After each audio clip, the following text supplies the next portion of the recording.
Thank you again for coming and for your service to this committee. Our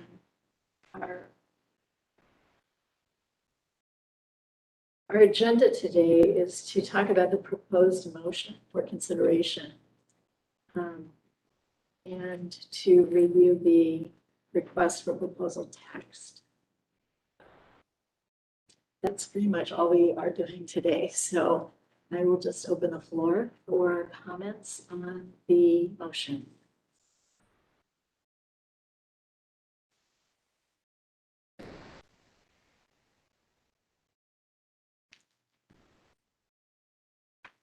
I was delighted with it. How to start. I think it is written very specifically and gives us time to come back to it. And I really appreciate the way it was written.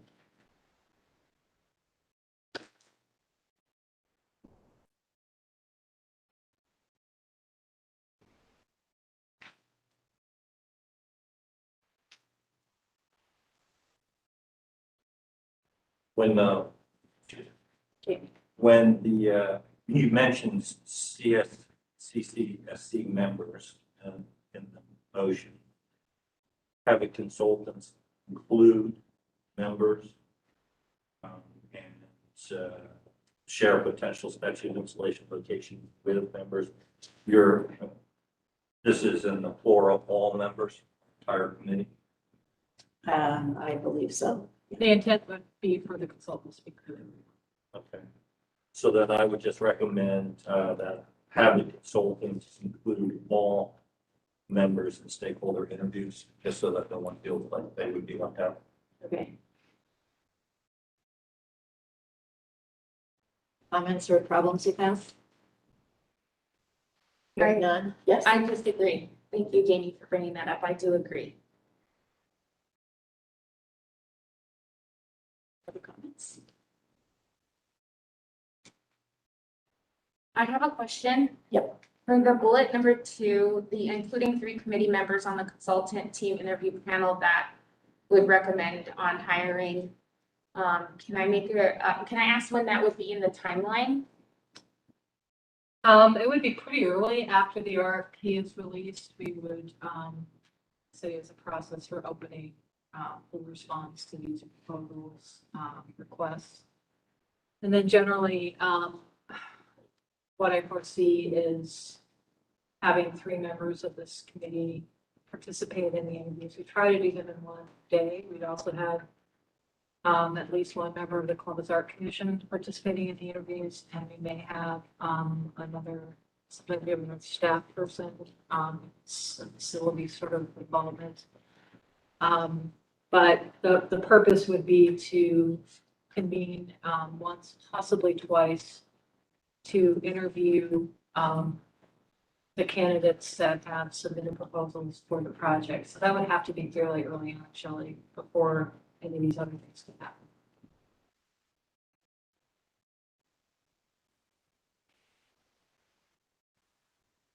Excuse me, how will those 3 be selected? The group doing the interviews would recommend what was it? Excuse me, I meant the committee. How will those 3 committee members from the CCSC committee be Well, they would be voting as members of the interview panel. I'm not sure I understand your question. It says 3 members from this committee, am I correct? How would those 3 people be selected? I think that's what we need to determine. I'm not going to predetermine it. I'd first like to know who's interested in doing it, because it will be, depending on how many people submit, it could be a chunk of time. It could be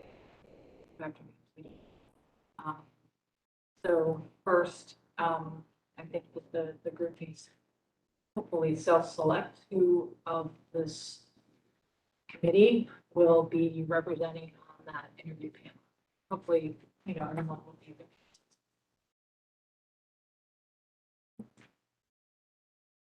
Is that something that we could do now? Certainly talk about it, sure. I mean, we could take care of that, I think. Absolutely. I think I would like to open it up.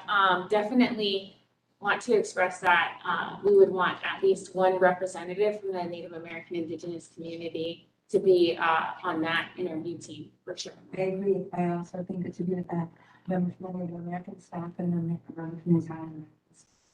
So we have everyone there. Yes. You also agree.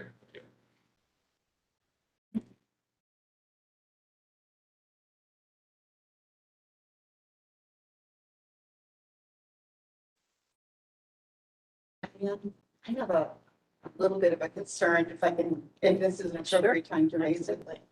And I think it's because the very first bullet point, it talks about releasing requests for proposals to go forward. And I understand the logic of that. My experience, however, has been, and right now I am on a project which is also dealing with difficult history across 11 states on racial segregation housing habits.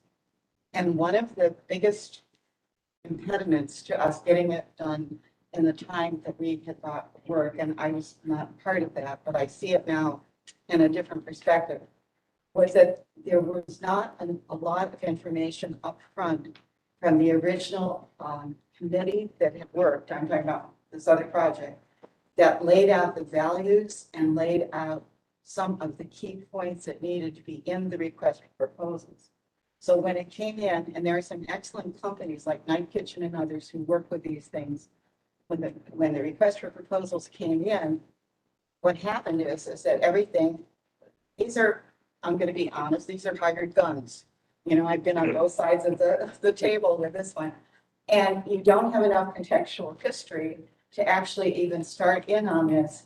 And you tend to repeat sort of the same issues, even if you're very well versed on a difficult history topic that the educators are constantly criticized for.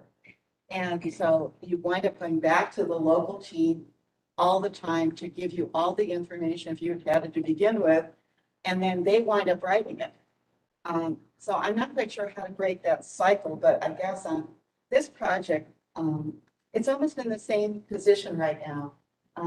We've had so much good conversation and Lori takes incredible notes, but we've never really sort of massaged enough maybe for a request for proposal. I'm not trying to delay this purposely. I'm really not.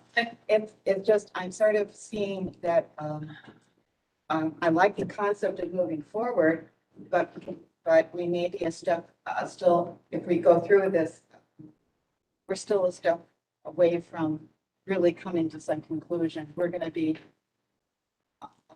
perhaps backlogging ourselves. Right, I understand that Lori has written drafted a request for proposals. Have you reviewed that? I'm sorry, Diane, I can barely hear you. Oh, there is a request for proposals now, which, and I don't know if you've had a chance to review it.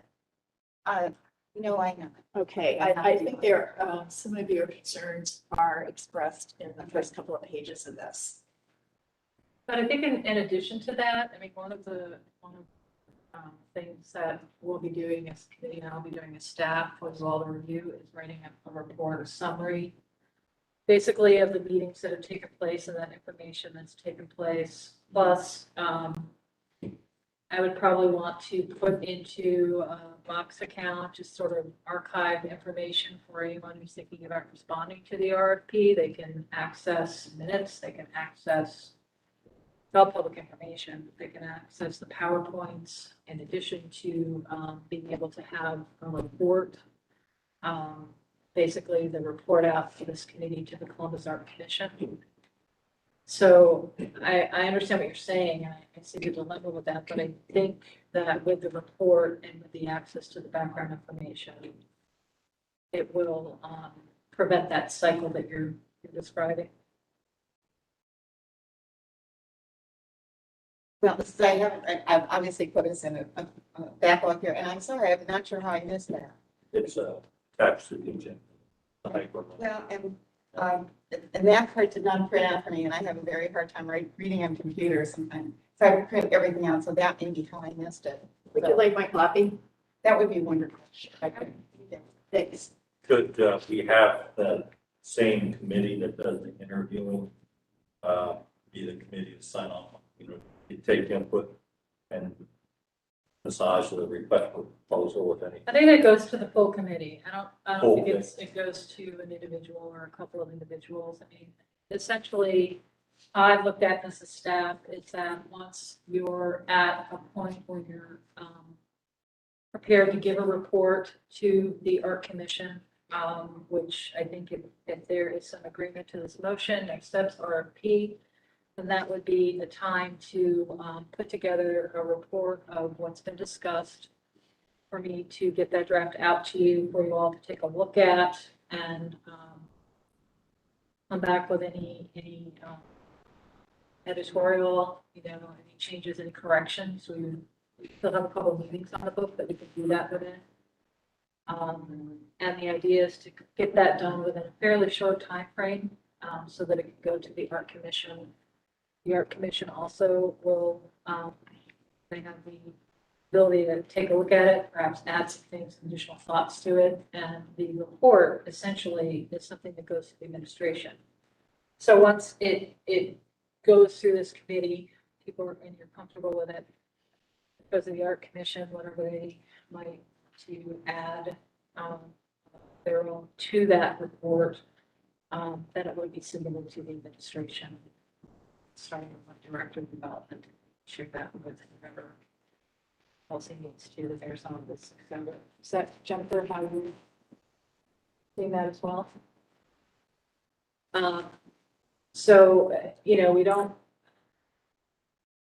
there is a plan for moving forward and also doing it in a kind of way where you all still have the opportunity to review. I felt a little bit more comfortable because of the stakeholder engagement with us being part of the RFP. So for me, that I felt like that was an opportunity for me to sit down with whoever is coming in and really share our portion of the story or answer any questions that come up based on the information they're disseminating out from materials that are provided. And as long as that's open to everybody to engage with that, whoever the team selected is, I know I feel very comfortable.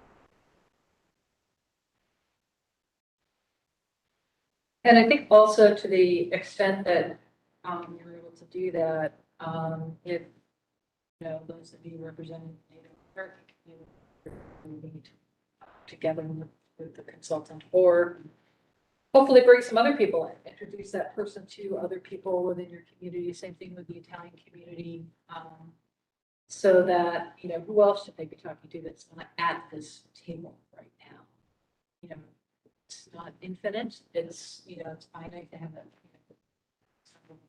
But we want to get as much input from the and we're concerned about this topic as possible. Which, if you look at the RFP, one of the things that we've also built in there gets to showing your comments. There are a lot of groups that are interested in this topic who haven't necessarily participated in this committee. So how I wrote the RFP, generally I think that people do better when they're responding to a thing as opposed to just kind of open. And so we put in the RFP that they need to do possibly 2 meetings or 1 meeting, however we feel that needs to happen. But once there's a draft, then we would want to have an open public meeting, offer their thoughts on what the consultant has drafted in terms of the contextual information, proposals, information the city has at that point about possible locations for the piece. We would want to open them to broader audience, get that feedback.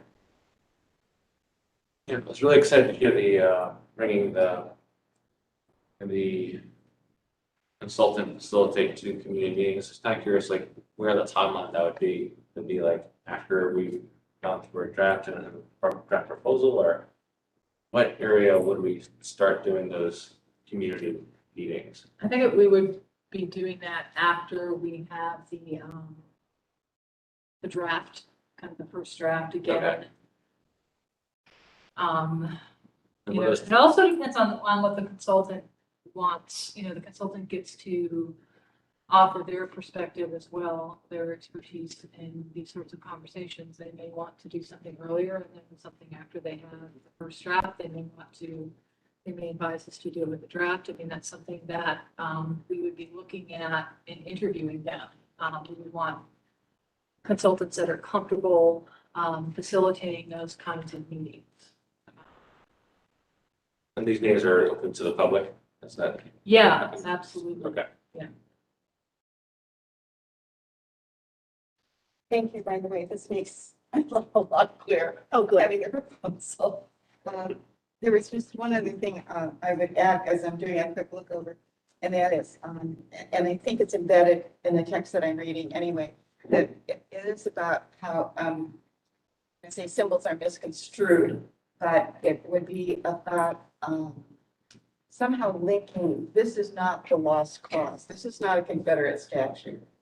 And I think the causation of how Christopher Columbus came to be sort of vilified in a variety of ways over the decades is very different than a deliberate act that was essentially the act of the Confederacy, which was designed to be intimidating by putting all the statues up that Robert E. Lee didn't want to begin with.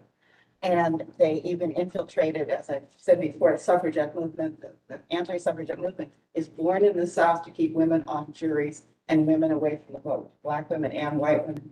This is not necessarily the same case. This is about history evolving and knowing more now than has been done, and certainly more than Joseph Foos, who came up with the idea to begin with, would have ever known about Christopher Columbus. So I think I wouldn't want anyone interpreting that now we're looking at all statues of people essentially to be judged in that same kind of context. Does that make sense to what I'm saying? And I think it's embedded in here, but I just want to make sure that we have that very clear that that it is always the victors of the war who get to tell the story, unfortunately. But there is, with the whole Confederate thing having been so much in the news, I think there is a tendency for people who don't know history very well to just assume this is another one of those cases, and it's not. I think it's pretty clear.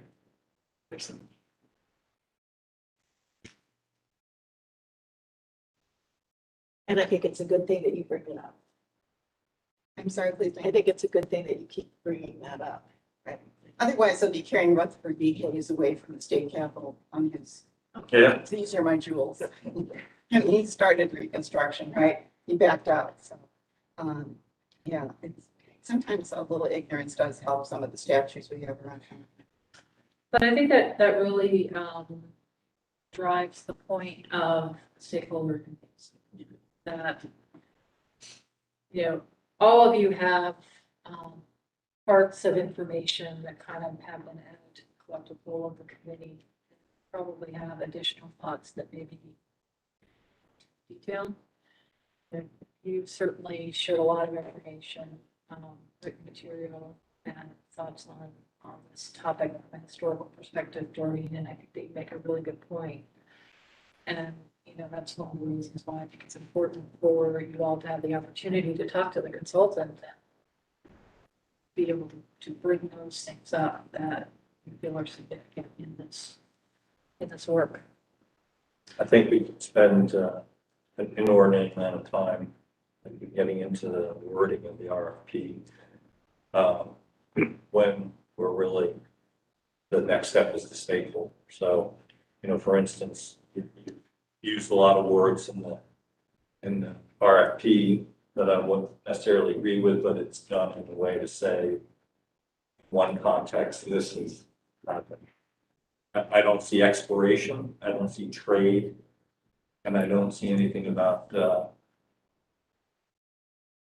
you know, one of the missions of Spain was the spread of Catholicism, not advocating, you know, not saying it, but it makes it sound like the Columbus journey, it's a journey of colonization, which it really wasn't. That may have been a historical judgment of the result, but it was not a purpose of the trip. So, I don't want to, that's why I thought maybe a smaller committee that's delegated, you know, we can't argue with the results, but, that's one comment that I would have regarding that. And that was the other thing. Talking about, related as to yesterday, I wanted to see how people felt about everything based on contextual content. Slides and they just went on the slide number 4 was a concern about the word commonization because that word is a word that really isn't what Christopher intended to be. And I think the initial intent is so important to underline rather than lump him in. Just what you were saying with lumping in the statutes, it's lumping him in. Well, he did that. That was not the intent. Things may have happened after the fact, but there was the purity of the exploration and the trade and the Christianity. Those were his 3 main goals, and being hired by the Spanish to take the conquistadors and set over with him, because of the funds that were raised for him. So those were things I thought were ranking and in that one particular slide on Christopher. And I was coming back with it because I thought we would have the chance to verbally speak with each individual. But since this was raised at this time, I'm going to try and that's exactly what my thoughts were on that as I expressed to Lauren. I think we've kind of moved into the RFP. I'd like to, if possible, bring us back to the proposed motion.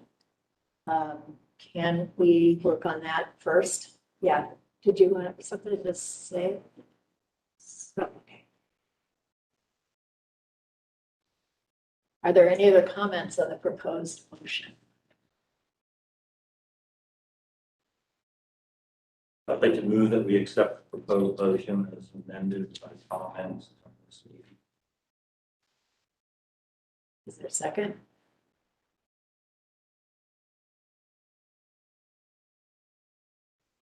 And if not, are there comments?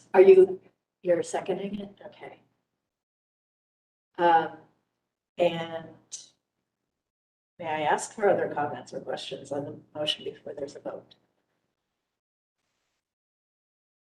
Hearing none. All those in favor of the proposed motion for consideration? All those in favor? Motion.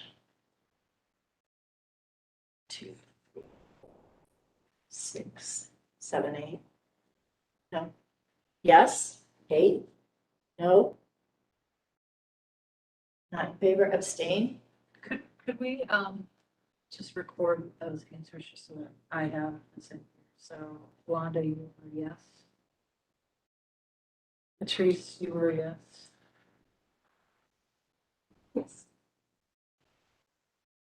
Dan? Yeah. Yes. Diane? Shelley. Seconded. Abstention.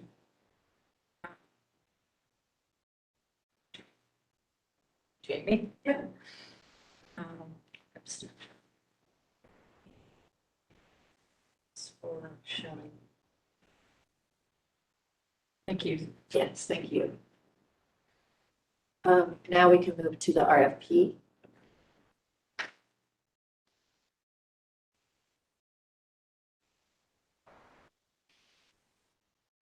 Do we have copies, or I guess you could look on the wall too.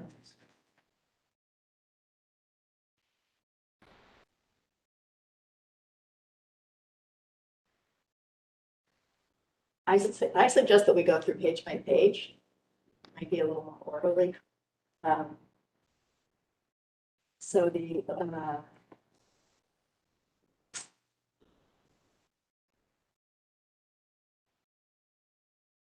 overview.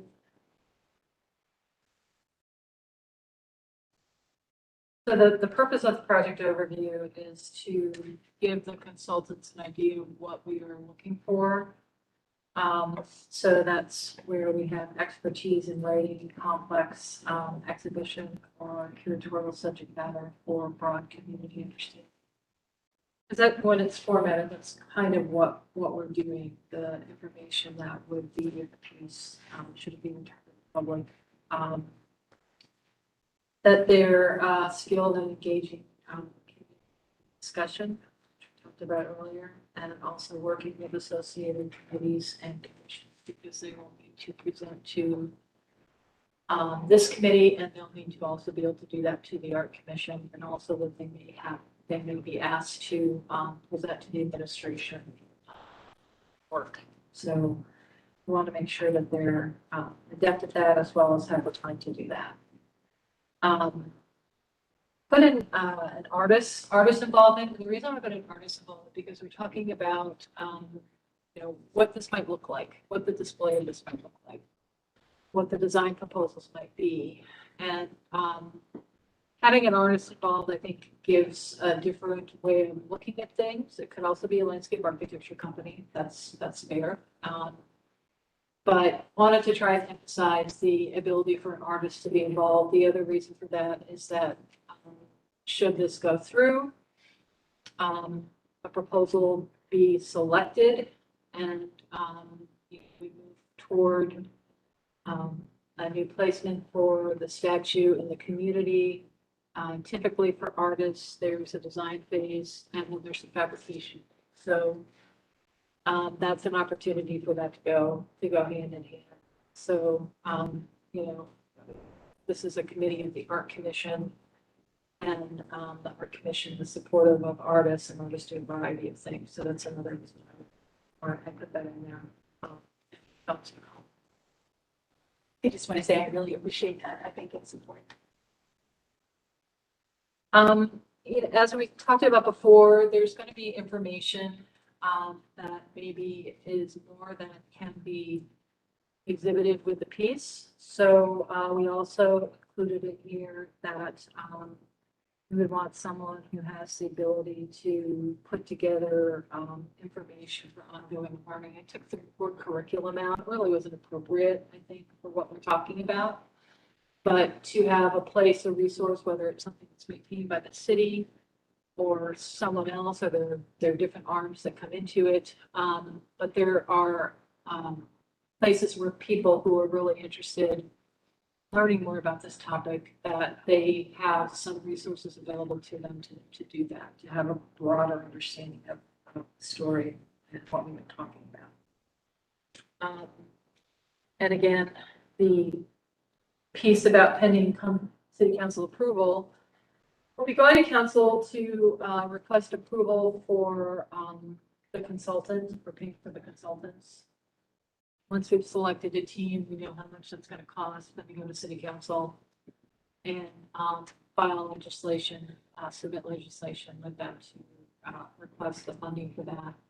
We would then have to go back again once we go through the consultant process, and the committee is comfortable, the art commission has signed off, and hopefully the administration's in concert with all of that to request funds from city council in order to actually make all of this happen, to do the work that the consultants have put together. I just want to take this 1 second to remind everyone that the Columbus Art Commission has a really unique role in city government by code. They have the authority to approve the design and placement of any art that is acquired by the city, really by any means, whether it's gift or whether it's purchase. So not only can they, are they by code required to approve that acquisition, but they also have approval for the placement. So the Art Commission would need to approve the design and the placement of the Christopher Columbus statue and any associated pieces that would go with it. So just this committee can make recommendations, share their preferences, come and speak at the Art Commission. Those are public meetings, but the Art Commission has the responsibility to sign off on that final decision by code. So does anyone have any questions about that?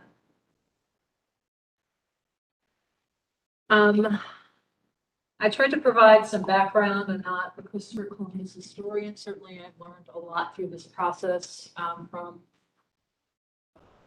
Italian community perspective, the Native American perspective, but wanted to kind of give the broad concept of what we have been discussing and looking at.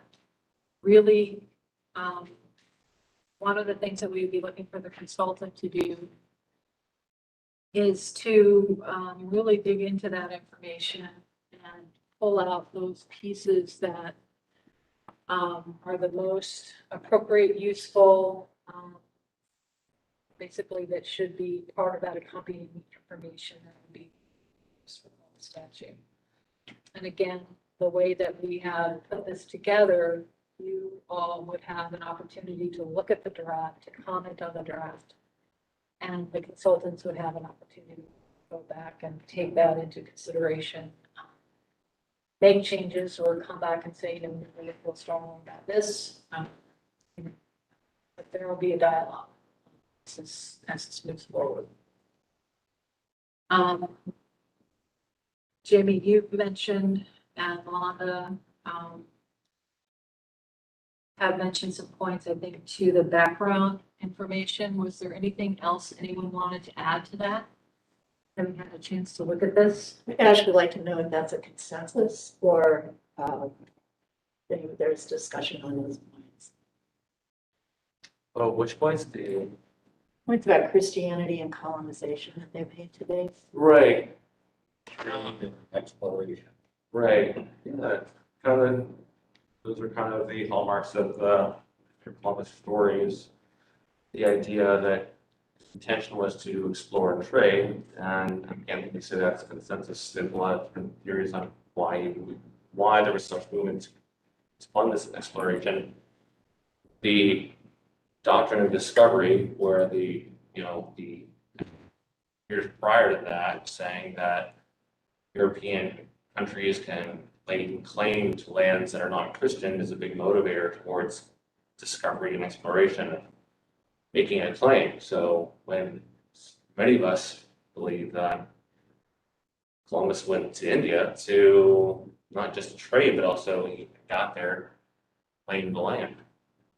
So it's the intentionality is that it's interesting. This is where we get to the point of like hiring a consultant to look at the different histories we have and navigate these different stories that we have about this figure. That's going to be the difficult part for the consultant is which histories do you choose?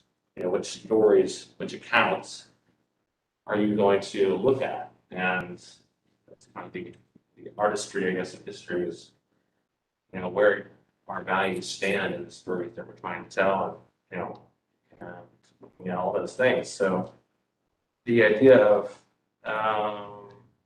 it's still kind of a consensus that its intention was exploration and really for spread of Christianity, because you can think about European standards, the spread of Christianity is more control as well, not just the spread of the will of saving souls, but also your influence in the socioeconomic context in your way out. So the Pope and the Catholic Church would have, other reasons to spread their sphere of influence. And then for a lot of us, spread of Christianity is really a great thing and a positive story in the internet communities because it is a method to control populations and remove their culture and making it, thinking about the boarding schools that still existed until recently in American Canadian history, where children were forced into Catholic schools forced to raised in this religion, not speak their tongue or their own. So when it comes to the idea of the benevolence of Christianity spread is something that, when we look at is how we kind of view the spread of Christianity and also the, spread of, colonization, because, I'm not sure if it's Columbus's, his main intention that the person wanted to come to India and extract resources in this way, Or was it just all about finding new places? But still bears responsibility in the spread of this economic system and these ideas. So I have loose thoughts on it, yes. And But I wasn't making a judgment call for a decision or a recommendation on Christianity. What I was saying is that right now, the paragraph is balanced. So it's for everyone to judge whether the spread of Christianity was good or not. I'm not saying, I'm not making a value judgment. I'm just saying that these were his intentions. It was on, his intention wasn't genocide. Never seen anything to say it was. His intention was trade from one perspective. So I'm just saying, leave it sentence to paragraph above it. Should go down. yes, The paragraph up, No, should we go down? be going up should be, you know, something to the effect of that he set out on exploration reputed to be, considered to be, or even whatever qualify you want, to be trade, to be um, exploration and Christian and the spread of Christianity. And you don't, that's not making a judgment, right? I'm not saying it was good or bad. I'm just saying to balance that paragraph out. And we could argue these, I mean, this is the whole point of this whole thing to begin with. But Lori, it just struck me that the writing of this was not balanced. In my opinion, those two paragraphs at the top of that screen are balanced because we're talking about a sculpture today. We are not debating, and we will never get to the end of who thinks what. And I think what is said here is that the actions represent the start of colonization. I think that that's fair. And in my opinion, Well, for the fair. purpose of the RFP, I think that those two paragraphs are fine. If somebody wants to make a comment, we'll do consensus whether you want to include some more language or not. And remember, one of the things that we were talking about. I can't hear you. I know, it's hard to hear. One of the things that we have been talking about was that we are going to come up with one version, which is why the statute will have, we hope, the various points of view. So the relief is we are not selecting parts of history and making this factual for Columbus, Ohio. We are being avant-garde, we are being more interpretive to give freedom where it hasn't been on any statute in the United States for the most part that I'm aware of. As great as this statute, it hopefully will be with the perspectives. I mean, it's really important that we have everyone's perspective. And then the person, the viewer, which is all what this is about, can glean their own interpretation. But I think it's important that everyone gets their say and the understanding. We're here. We're blessed to be here, that the mayor's committee happened, that it wasn't, they took the statute together. So there's something to be said that even if you don't agree that it should come back, that there's committee here debating this. And that's what's so beautiful about it. And we have to continue on. We are, you said it, Diane, we are not going to understand the history or say the history, or should we? But the perspective is everything. Yeah, I And mean, the point about the colonization, that needs to be said, that was not the intent. That is so important. And if it's not in this paragraph, then it will be on the Italian American version of what the intent was and what this was about from our perspective of where the language that deal.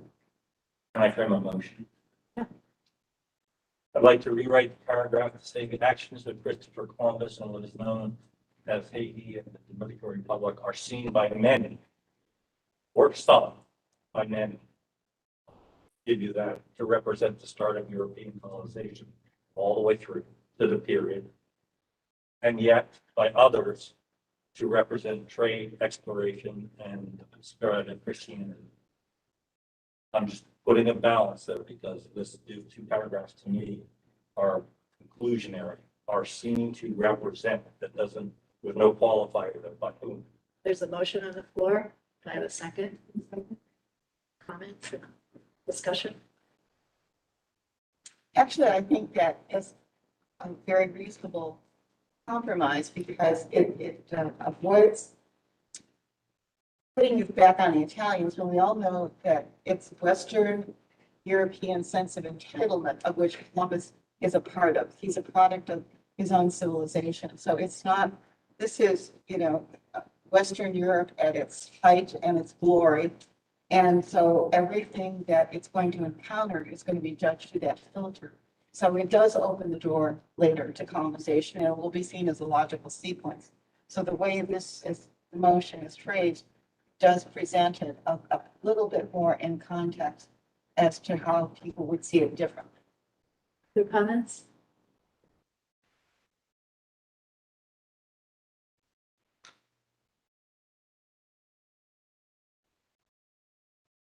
Okay, shall we have a vote on the motion? All those in favor?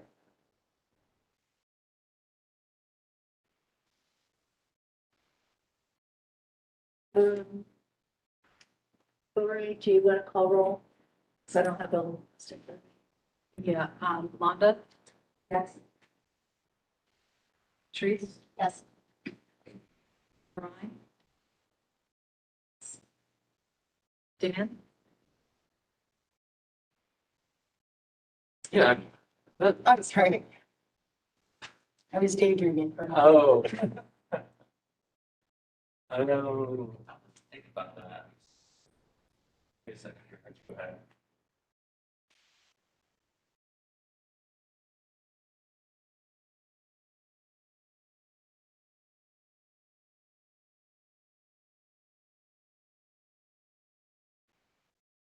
I think there is room to add that quantifier. It's the idea that, there are many stories to looking at this issue. I mean, and now there's no more. And I think that important to put that quantifier in there and see how people view this. And you'll be able to be that a consultant to figure out how to craft that narrative for all of us. Diane, No. Kimber, Yes. Jamie, Sister. Yes. Amy Taylor, Yes. Doreen, Yes. and Shelley. Yes. Thank you. Diane, if I could add one thing on this. I think whatever's going to happen with the statute, we're looking at it as that it could be a teachable moment. But if we take the word moment away from it and we say it's a teachable story, it's ever evolving. And I think that was what the prefix of the one piece that I read was this is going to be a continual evolving. So it's going to affect, it shouldn't be set forever by the consultant or by us. So I think thinking about it that way, not as the moment, but always as the opportunity for the interpretation of the story and the critical thinking that goes with it is going to be important for the consultant to understand. Okay, moving on. The next paragraph is brings us into 1955.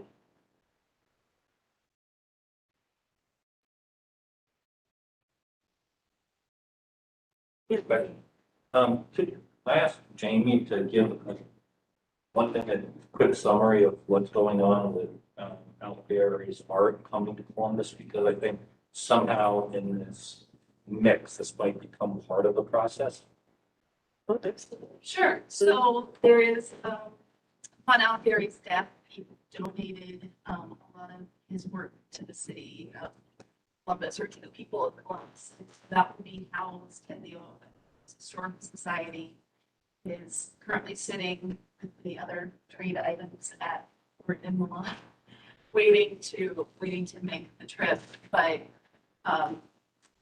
I think one of the things that was so impactful to me as I learned about the statue, as I learned about the sculpture, was the reception he received from the people of Columbus was why he had such love for Columbus. And so I think, it's really important that we have sister city context there because the intention of the artist and the historical significance of the statue are two very different things.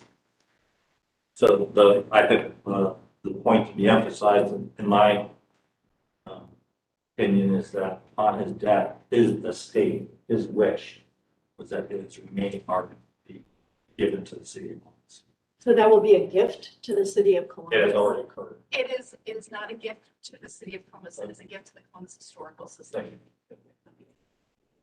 Was it named in his will? I would have to check. That was initiated before I. I thought it was two people of Columbus, and we have determined it's the historical society. So the memorandum of understanding is between the Historical Society and his estate. Okay. Thank you. Since we've raised the question of the artist, can I add one other little piece of information, which is not necessarily connected with this, but just I'm looking for a place to put it in, I guess. I contacted the Eisenhower Presidential Library. I have been constantly intrigued by the fact that there was some connection to this national government and to that particular anniversary and to the Columbus statue and to other things. And they did get back with me. And their contention was that the speech that Eisenhower made on that Columbus Day at the Columbus Circle in New York is a key to how we should be looking perhaps at why the city got the statue. It is almost a reaffirmation on a federal level of a presidential where he believed Columbus ranked in this as a symbol. I want to definitely stress that as a symbol to the Italian people. And I'm going to go back to this idea that there was a concern that Italians would be looked upon as enemy aliens after World War II. And so just so Lori can make a note or with the consultant or whatnot, that there may be some presidential connection because that's the official proclamation that went out on that particular Columbus Day, not in Columbus, Ohio, but in New York at the Columbus Circle. And again, using him as a symbol, an imperfect symbol that no one really had studied before. And I would lean into a slightly different part of my legacy, which is that he's really the president that started sister cities after seeing the devastation of war. We realized that connections with one another are profound and impactful than anything else. And I think the work of this committee is a testament to that. Every time each one of us kind of takes a step back and thinks about the perspective we're going into this with, but then the perspective of, who we represent as a city, I think is particularly special as well.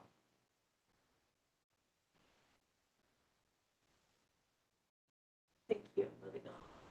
I realize that we are getting short on time, so it's I don't want to cut out conversations.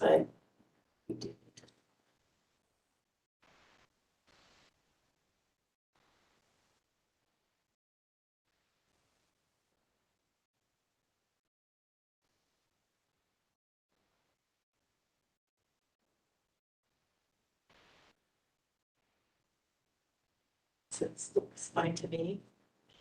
Comments?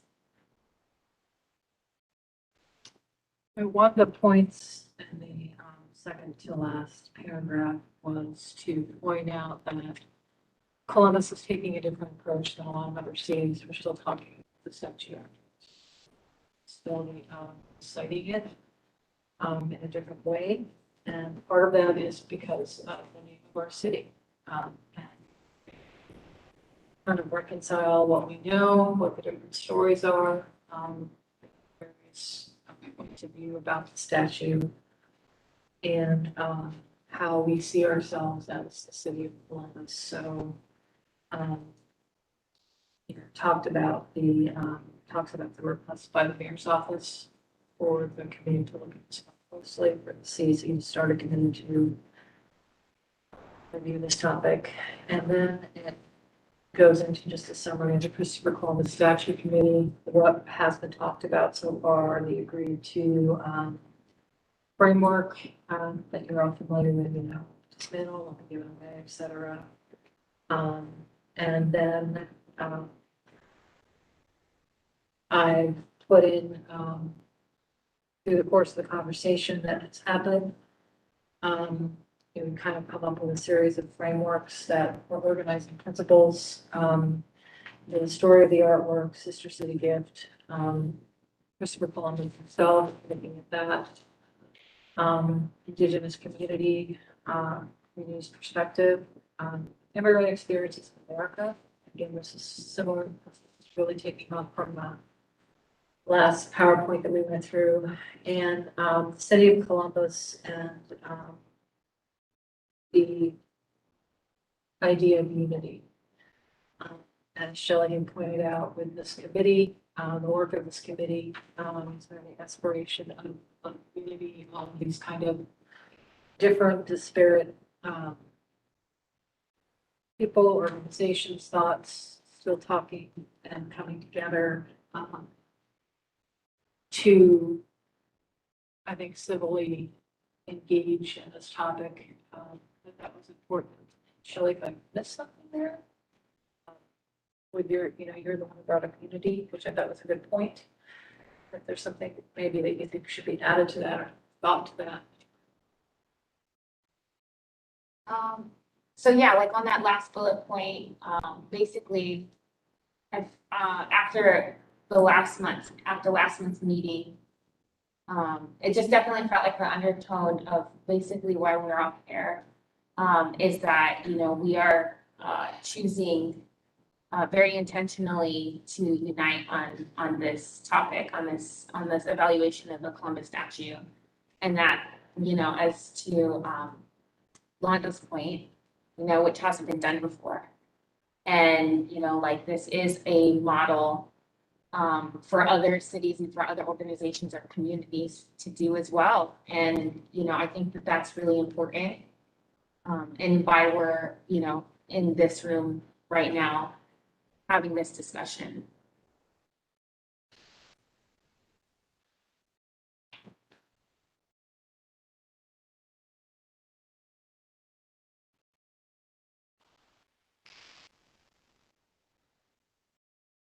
Any other thoughts on these points? Again, I'm not, they're not representing absolutely everything. I think it's hitting topics that have been discussed within the committee, and the idea is for the consultant to do more digging and try and pull from that, the most important pieces to aid in the understanding of the statute, multiple meaning statute. So are we adding the words exploration Christianity? I think that, that's added in under Christopher Columbus, or two. One thing we talked about earlier was the Great Migration of African Americans from the South to Columbus. And as we talk about the immigrant story, I know we're packing a lot in here, but I think that that's such a significant story as well. City, so just some information. I thought about that. I wasn't sure how to word that. So, Great Migration.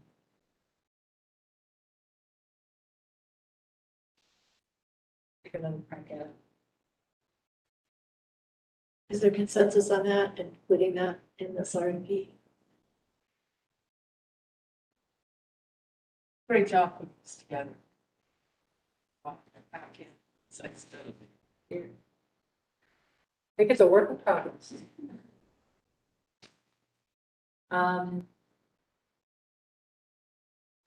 Objectives, I think that's the other important piece, objectives, and scope of services, some of this gets into 16, but the objective of consultant contract will be to turn the context identified on the statute committee and probably add through research.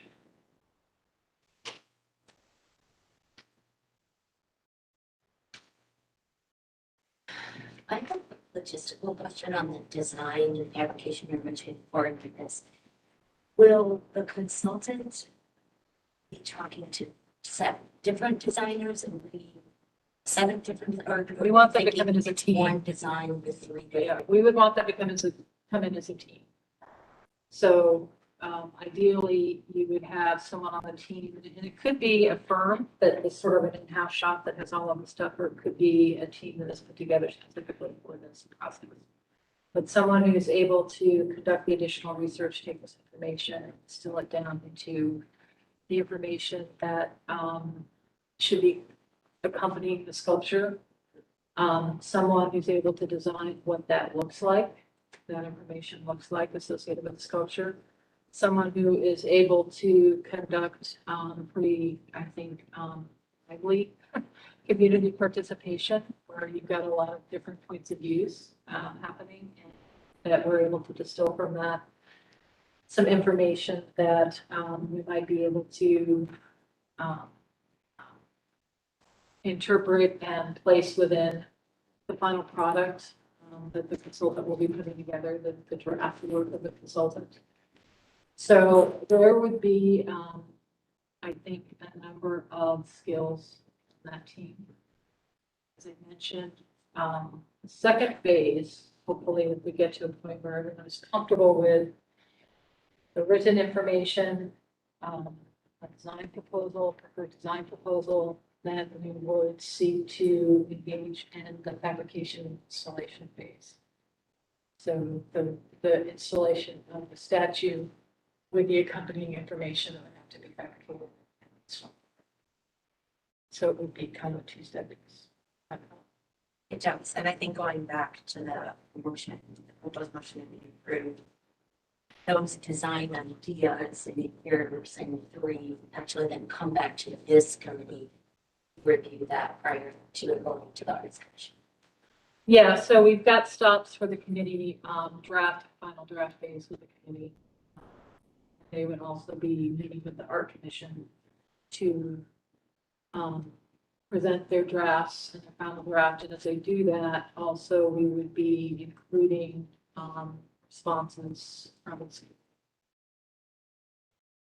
to the art commission. So again, the objective of the consultant contract will be to turn the context identified by the Christopher Columbus Statue Committee and through research into a series of narrative content to be displayed with the Christopher Columbus statue, develop 3 potential installation designs for the sculpture and development of engaging learning resources that will further the community's understanding of the complexity of Christopher Columbus Native American experiences and the experiences of people immigrating to the United States. So that would be the overall objective of their work. And then the scope of services would be the consultant would provide a schedule, so they would have steps and timeframes for them to be accomplishing their work within. Meet with members of the statute committee to introduce themselves, and so basically this would be, we would have a meeting, we would invite the consultants to come to our Christopher Columbus Statute Committee meeting, and we would have discussion, have an opportunity as a group to talk about that. That they would then also conduct independent stakeholder interviews with, I think, Jamie, from what you said before, all members of the statute committee. That in there. And they would also facilitate up to 2 community meetings. And upon request, they may need to present their work to elected officials for input. That's typical of our contracts.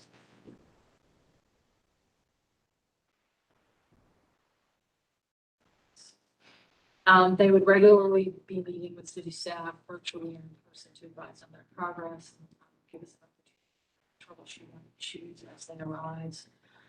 Provide staff with the drafts, proposal, context, and organization. 3 design proposals, estimated budgets. We can take a look at that before actually comes back out to the community. So long-term design proposals. That the consultants would present their draft narrative, design proposals, and the wording ideas to this committee for review and input. So that's the first stop after their initial meetings and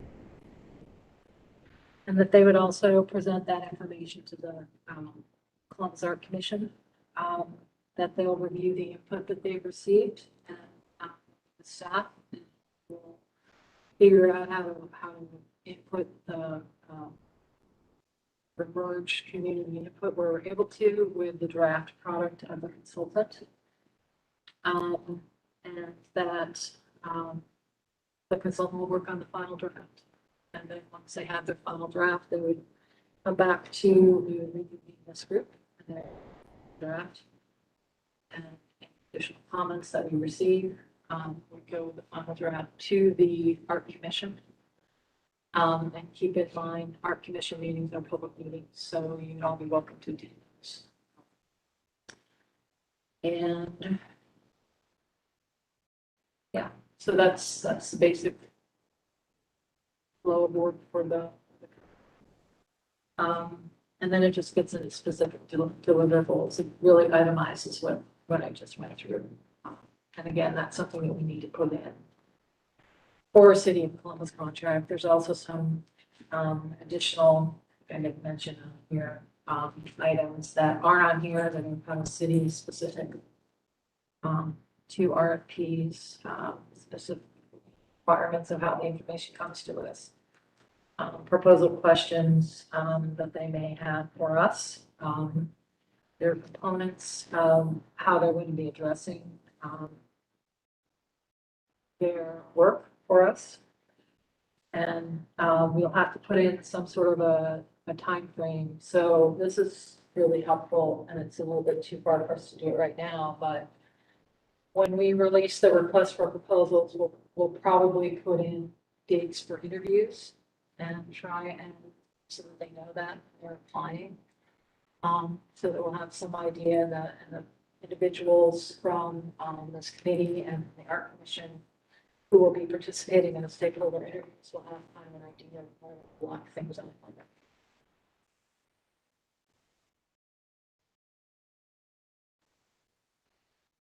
Thoughts on this? And you can, you've had it for a little while, and certainly look at it again. Got something else that you want to share? Please do. I can bring it to the next meeting. But if you're comfortable, obviously you passed the motion, if you're comfortable with the RFP, then the next step for me will be writing up the report of the discussion that's happened with the committees and bringing that draft to you for getting it out to you and then talking about it at the next meeting so that you have an opportunity to respond to that draft. And corrections or comments that you.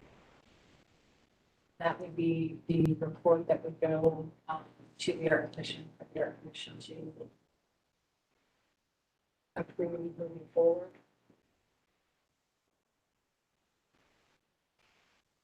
Well, with the motion today, the next step that the city team will take is to meet with the director of development finance to mobilize the city resources to proceed.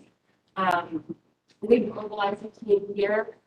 We've added some resources to the team to help navigate this process on behalf of the city. And our commitment is to do your will and help to move the city machine as quickly as possible. The draft timeline that's been presented to you is admittedly a little long, and we'd like to see if there are ways to that timeline so that we're never rushing the consensus of the community, but we're mobilizing the city machine. Beautiful. Thanks, John.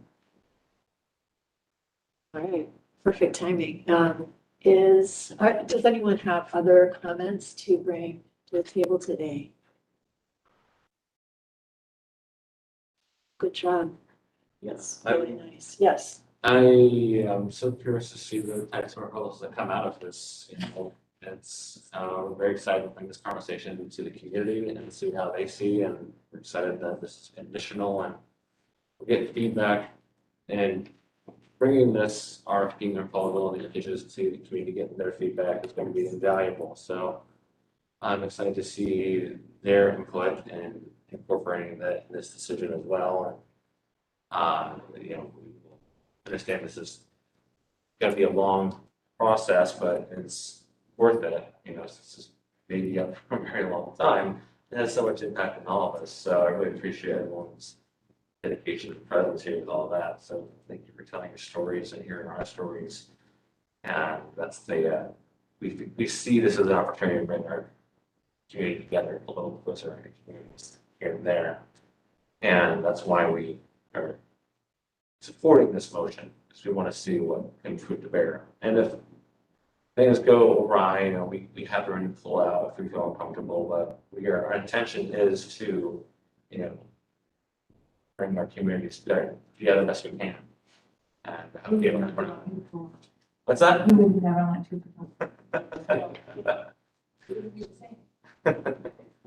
Kill everything. Heads. Okay. Let's do this one now. That wasn't a threat. Bitter,